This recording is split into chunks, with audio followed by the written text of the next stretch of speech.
18ஆம் படி கருப்பசாமி துணை. என் தங்கப்பிள்ளையே, இப்போ உனக்கு கண் திருஷ்டி நிறைய இருக்கு. நீ என்னவோ கொஞ்ச நாள் சந்தோஷமா இருந்துட்ட. ஒரு சில விஷயங்கள் நல்லபடியா நீ நினைச்சது போல நடந்துருச்சு.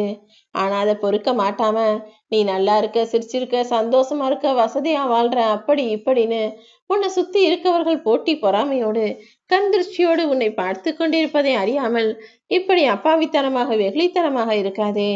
உனக்கு கெட்டது நினைக்கிறவங்களும் கெடுதல் செய்தவர்களும் வெளியாட்கள் கிடையாது.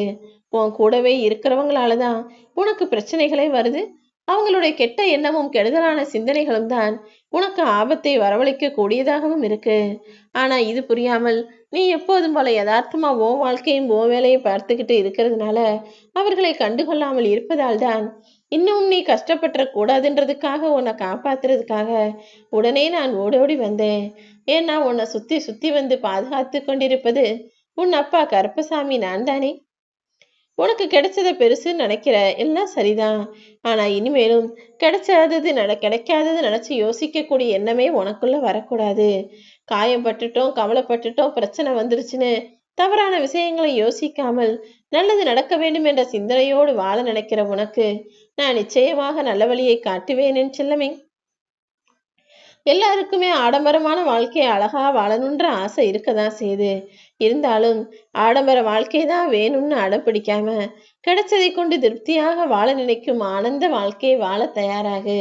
உன் வீட்டுக்குள்ள இருக்கிற பிரச்சனைகளும் உன் மனசுல இருக்கிற கஷ்டமும் எனக்கு தான் தெரியும். அதை பாக்குறவங்களுக்கு அவ்வளவா தெரியறது கிடையாது.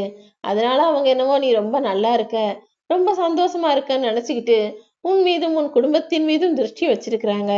அந்த திருஷ்டியை எடுத்து உனக்கான சந்தோஷத்தை தருவதற்காக தான் நான் ஓடோடி உன்னை நோக்கி வந்தேன் என் செல்லமே. எப்பவுமே யார் மனசையும் காயப்படுத்தாம பேசணும்னு நினைக்கிற நல்ல குணம் உனக்குள்ள இருக்கு. இனிமேலும் யார்கிட்டயாவது பேசினாலும் நல்லா இருக்கீங்களா நல்லா விசாரிப்பதோடு நிறுத்திக்கோ.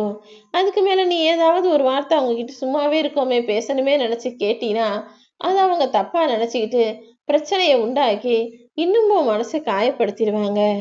இந்த உலகத்துல இருக்க ஒவ்வொரு மனிதரும் ஒவ்வொரு குணத்தோடு தான் இருக்காங்க. யார் எப்படிப்பட்டவங்கலாம் யோசிக்கிறது கிடையாது.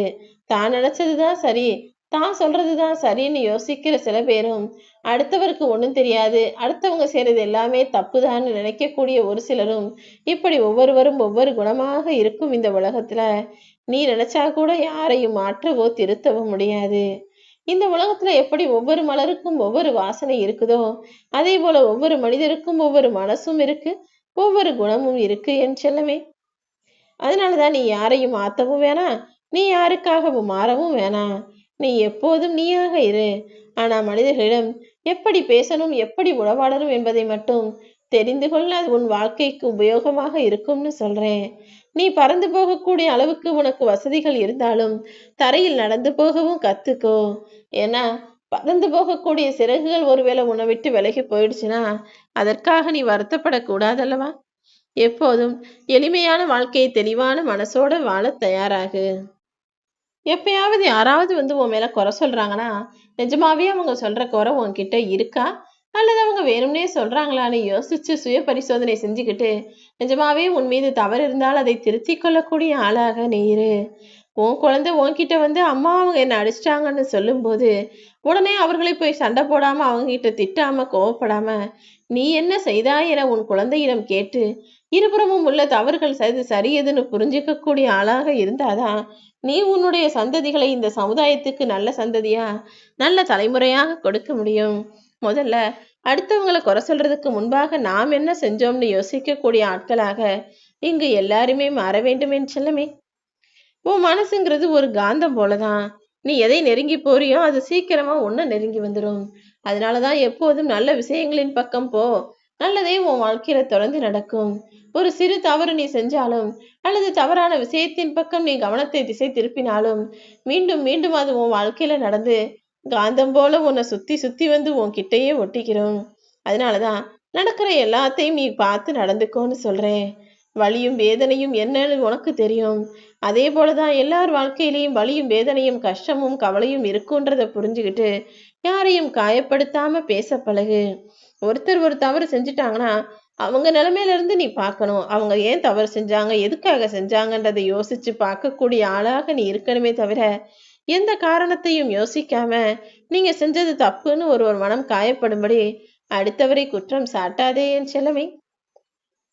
எப்போதும் நான் உனக்கு சொல்ற அறிவுரை எல்லாம் உன் வாழ்க்கையில நீ நல்ல நிலைமைக்கு வரணும், இந்த உலகத்தை தெரிஞ்சுக்கணும் புரிஞ்சுக்கணுன்றதுக்காக தான். எல்லா கஷ்டங்களையும் தனியாக கடந்து வந்த உனக்கு இனிமே துணையாக நான் இருக்க போறேன். இதுவரை உன் பின்னால உன்னை பின்தொடர்ந்து வந்த எல்லாருமே வெறும் நிழல்கள் மட்டும்தான். யாருமே நிஜம் கிடையாது, நீ மட்டும்தான் நிஜம். உன்னுடைய மனசும் நீ செய்கிற செயலும் மட்டும்தான் நிஜமாக உனக்கு பலன் தரக்கூடியதுன்றதை புரிஞ்சுக்கோ. யாரோ உன்னை தவறா புரிஞ்சுக்கிட்டாங்களன்னு நினைச்சு நீ புலம்பாம, அவங்களுக்கு இவ்வளவுதான் நம்ம பத்தி தெரிஞ்சிருக்குன்றத புரிஞ்சுக்க கூடிய ஆளாக இரு. அவர்கள் உன்னை சரியாக புரிந்து கொள்ளவில்லை என தெரிய வரும்போதே அவர்களை விட்டு விலகி விடுவதுதான் உனக்கு சரியான பதிலடியாக இருக்கும். அதை விட்டுட்டு நீங்க நினைச்சது போல நான் கிடையாது, நான் அப்படி இல்லை இப்படி இல்லைன்னு வாக்குவாதம் செய்வதும் வீண் விவாதம் செய்வதும் வீணானது தானே. நீ உன்னுடைய சுய மதிப்பை இழந்துதான் அடுத்தவர்களின் அன்பை பெற வேண்டும் என அவசியமே இல்லை. ஒருத்தருக்கு நீ அன்பு கொடுக்குற, ஆனா அவங்களுக்கு அது புரிய மாட்டேங்குது. அவங்க என்ன சொல்றாங்க, நான் சொல்றதெல்லாம் நீ கேட்கணும், நான் செய்யறதையெல்லாம் நீ சரின்னு ஏத்துக்கணும், நான் சொல்றது சரி நான் செய்யறது சரி நீ ஒத்துக்கிட்டாதான் நான் உன் மேல அன்பு கொடுப்பேன்னு சொன்னா, அப்படிப்பட்ட அன்பே எனக்கு தேவையில்லை என நீ தனித்து நின்று விடு என் செல்லமே. என்ன உன்னை புரிந்து கொள்ளாத இடங்களில் நீ ஒதுங்கி நிற்பதுதான் உனக்கு நல்லது.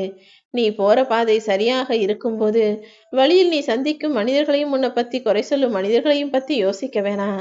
யார் எப்படி என்ன வேண்டுமானாலும் சொல்லட்டும், நீ எப்போதும் நீயாகவே இருந்துவிடு.